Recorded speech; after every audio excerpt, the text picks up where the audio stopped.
welcome back to the Angry Cast and No Man's Sky, the Chronicles. How infinitesimal will be the legacy of someone who was born in the 20th century?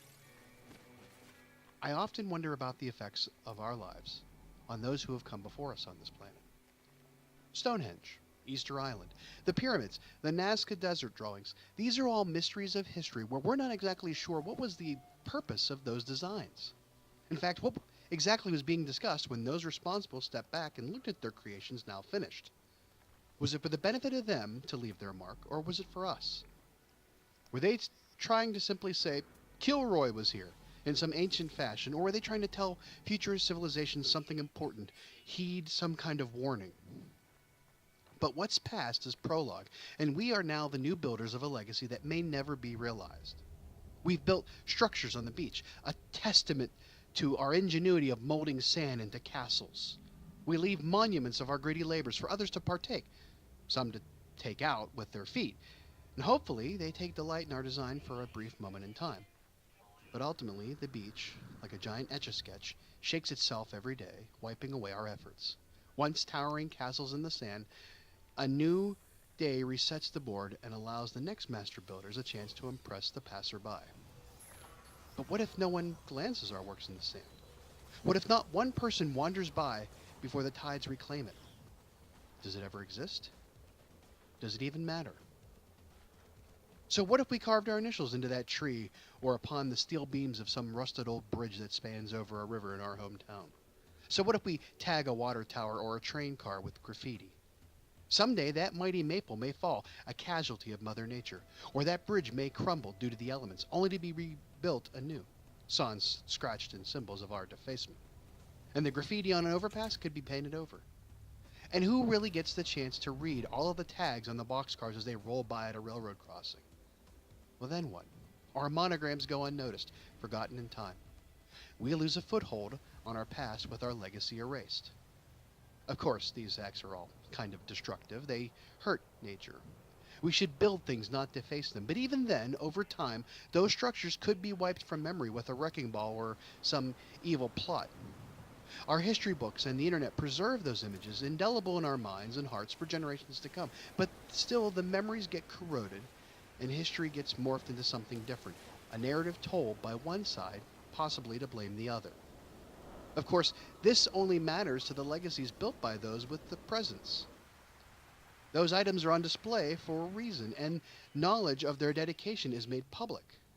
For us, the lowly anonymous citizen, our legacies get wiped clean very often. I hope that one day, many, many years from now, a child puts on their father's shirt. Its faded design marks a time in the early 21st century where a young man no longer alive decided to put funny images on a shirt.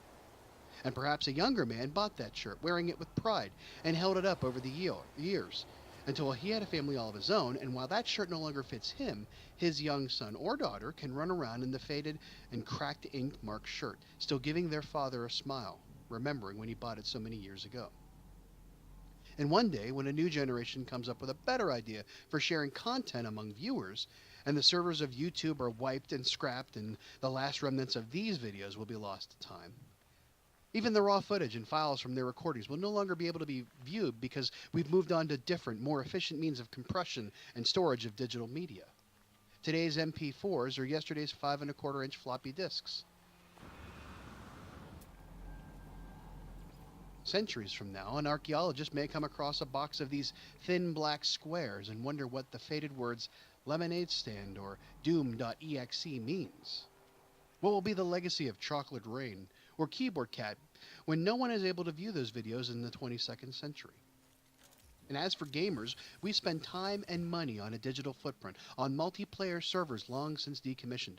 We've built massive bases and farms in Minecraft, creating pixel art Marios or Pikachus out of wool, so that the noob on the server could pass by and see our art or architecture, marveling at the design and detail.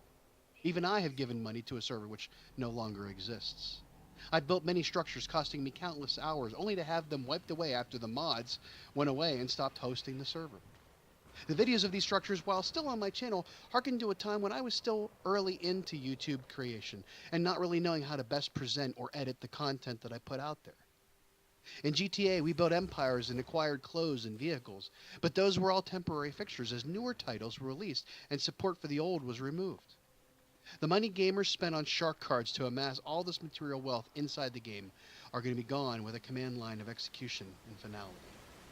Angry fisting will no longer be, as will Bob in the world of San Andreas. These are legacies I've perhaps wasted countless hours on. Many hours, many dollars in maintaining storage and Players Plus accounts, only to have everything blinked away. What purpose did it serve? What did I hope to achieve in them? Why do we continue to leave these footprints when we know someone will maybe later erase them?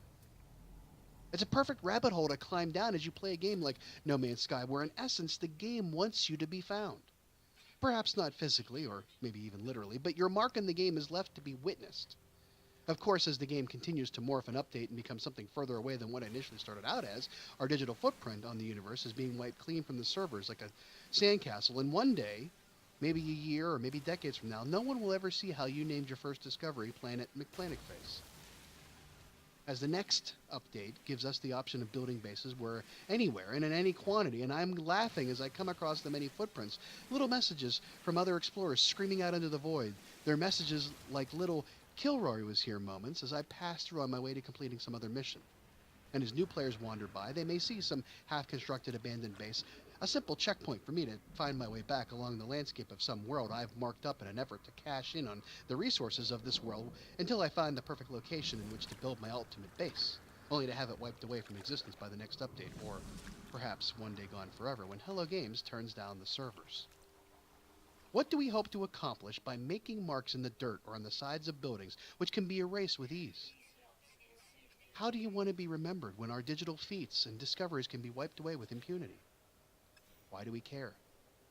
As we move further and further online, we lose more and more of our past because more closed off we become to the outside, opting to bottleneck our interactions into a screen and a signal.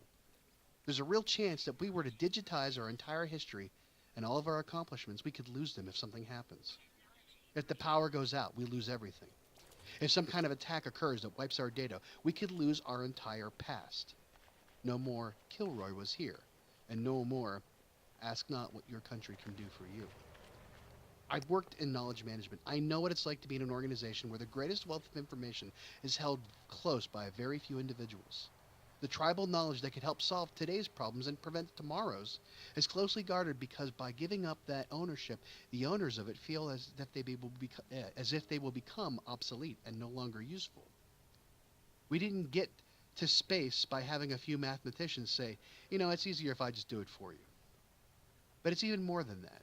We, as a society, are not prepared for what happens when those who take care of us don't pass on their knowledge of everyday things.